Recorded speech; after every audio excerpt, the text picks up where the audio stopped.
जय श्री कृष्ण, जय राधे राधे। भक्तों, आज एक बहुत ही पुरानी कथा लेकर आपके सामने आई हूँ, जिसका नाम है बिहारी जी किसी का उधार नहीं रखते। कहानी शुरू करने से पहले मैं आपसे एक अनुरोध करती हूँ कि अगर आपने इस चैनल को सब्सक्राइब नहीं किया है तो फटाफट जल्दी से जाकर इस चैनल को सब्सक्राइब कर लें, क्योंकि आपके सब्सक्राइब करने पर हमें एक प्रेरणा मिलती है और यही तो एक माध्यम है भक्तों आपके साथ जुड़ने का। चलिए अब कहानी शुरू करते हैं। एक बार की बात है, वृंदावन में एक संत रहा करते थे। उनका नाम था कल्याण।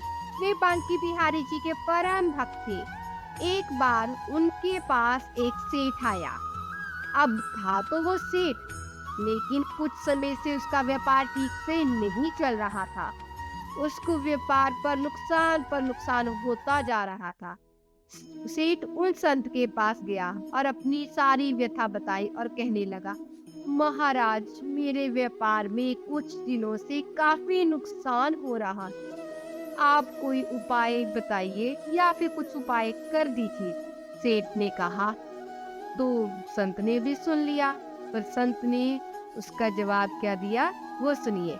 संत ने कहा, सेठ जी, अगर मेरे पास कोई उपाय होता तो मैं आपको अवश्य बताता, लेकिन मैं ऐसी कोई विद्या नहीं जानता जिससे मैं आपके व्यापार को ठीक कर सकूं या फिर बढ़ा सकूं। ये मेरे बस में नहीं है। हमारा तो एक ही सहारा, वो है बांके बिहारी जी। इतनी ही बात हो पाई थी कि बिहारी जी के मंदिर खुलने का समय हो गया।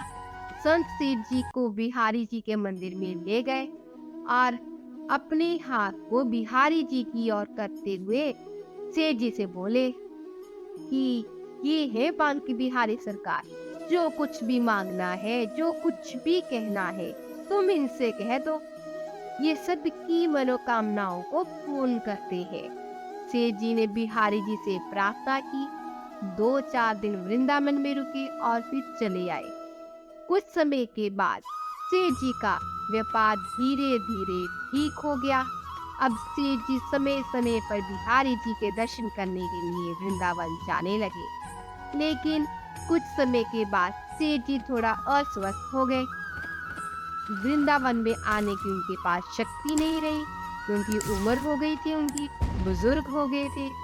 तो एक बार उसका एक जानकार वृंदावन धाम की यात्रा पर जा रहा था। इस बात को जानकर सेठ को बड़ी खुशी हुई।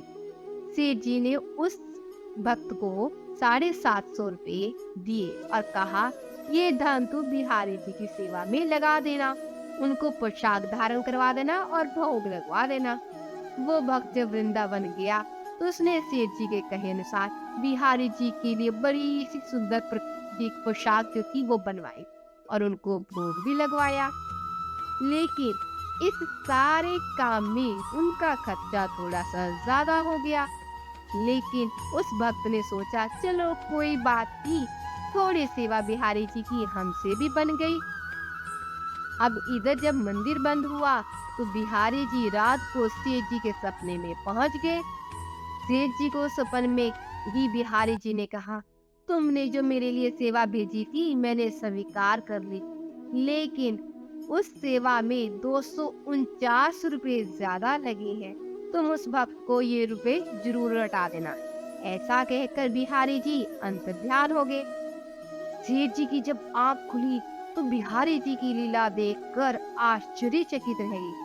सेठ जी जल्दी जल्दी तैयार होकर उस भक्त के घर पहुंच गए, उसको सारी बात बताई।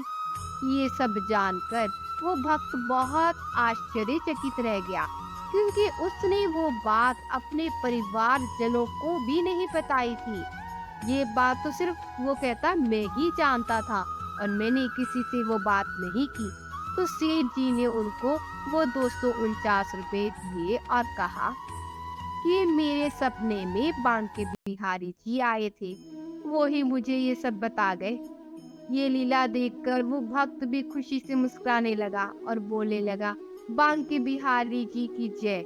बांके बिहारी जी इस कलयुग में भी हमारे बिहारी जी किसी कर्ज का भी कर्ज अपने ऊपर नहीं रहने देते। जो भी इनकी शरण में आता है, जो इनकी शरण में पड़ जाता है, इनकी शरण को ग्रहण करता है, फिर उसे किसी और से कुछ मांगने की जरूरत नहीं पड़ती, उसको सब कुछ मिलता जाता है।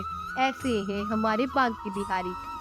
तो चलिए भक्तों, इस तरीके के साथ हम बांके बिहारी जी की जय बोलते हैं। बोलिए बांके बिहारी लाल की जय। और इस चैनल को सब्सक्राइब, लाइक, शेयर करना मत भूलिए। और अपना कीमती समय देने के लिए धन्यवाद। सदा खुश रहिए, बांके बिहारी की कृपा हमेशा आपके ऊपर बनी रहे। जय श्री कृष्ण, जय राधे राधे।